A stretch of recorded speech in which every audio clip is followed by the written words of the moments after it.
3500 करोड़ रुपए। जी हाँ, ये आंकड़ा और ये खबर जो है आप ध्यान से सुनिएगा। ये 3500 करोड़ रुपए का जो आंकड़ा मैं आपको बता रही हूँ, ये कोई घोटाले का आंकड़ा नहीं है। ये वो पैसा है जो बैंकों ने सिर्फ मिनिमम बैलेंस पेनल्टी के नाम पर, जी हाँ, मिनिमम बैलेंस पेनल्टी के नाम पर एक ही साल में आम खाता धारकों की जेब से, यानी आपके और हमारे जेब से वसूला है, निकाला है। नमस्कार, मैं हूं अनामिका पांडे, आप देख रहे हैं डायलम्स न्यूज। हर महीने लगभग 200 से 600 रुपए बिना पूछे, बिना चेतावनी सीधे जो है आपके खाते से कटते हैं और लोग सोचते हैं कि भैया पैसा कैसे कट गया। लेकिन ये जो प्रोसेस है यही खत्म नहीं होता, क्योंकि मिनिमम बैलेंस के बाद शुरू होता है चार्जेस का पूरा सिस्टम। एटीएम से तय लिमिट से ज्यादा बार पैसा निकाला तो चार्ज, स्टेटमेंट चाहिए तो चार्ज, एसएमएस अलर्ट चाहिए तो चार्ज, निफ्ट से ऑनलाइन ट्रांजैक्शन चाहिए तो फीस, और यहां तक कि सिग्नेचर बदलवाना हो या नॉमिनी अपडेट करनी हो तो उस पर भी प्रति ट्रांजैक्शन पैसा लिया जाता है।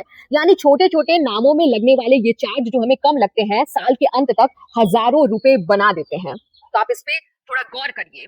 सवाल इसलिए भी जरूरी है क्योंकि बैंकिंग आम आदमी की सुविधा और सुरक्षा का जरिया मानी जाती है, मुनाफा कमाने का नहीं। और जब चार्ज इतना ज्यादा हो और जानकारी इतनी कम हो लोगों को, तो भरोसे पर असर पड़ता ही है और लोग सोचते हैं कि पैसा कहां कट गया, कैसे कट गया। खाता आपका है, पैसा आपका है, लेकिन हर कटौती का फैसला बैंक करता है। और यही वो बिंदु है जहां पारदर्शिता और जवाबदेही पर इस समय सवाल खड़ा हो रहा है। और ये जो मुद्दा है, ये जो बिंदु है, ये इस समय संसद तक जो है उठ रहा है और सवाल पूछा जा रहा है।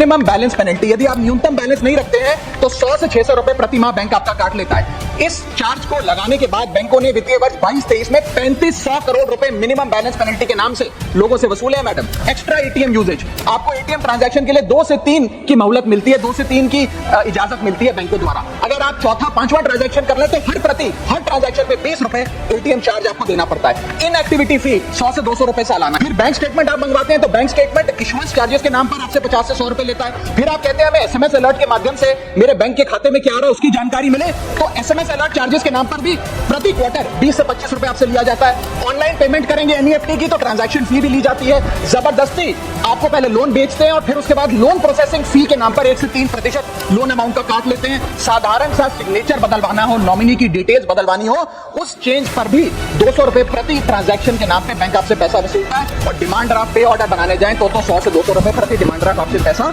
वसूलता ही वसूलता है। यानी कि कस्टमर्स की जेब काटी जा रही है और कस्टमर्स को पता भी नहीं लगता कि कितना पैसा बैंक इन नाना प्रकार के चार्जेस के चलते आम आदमी से वसूल रहा है।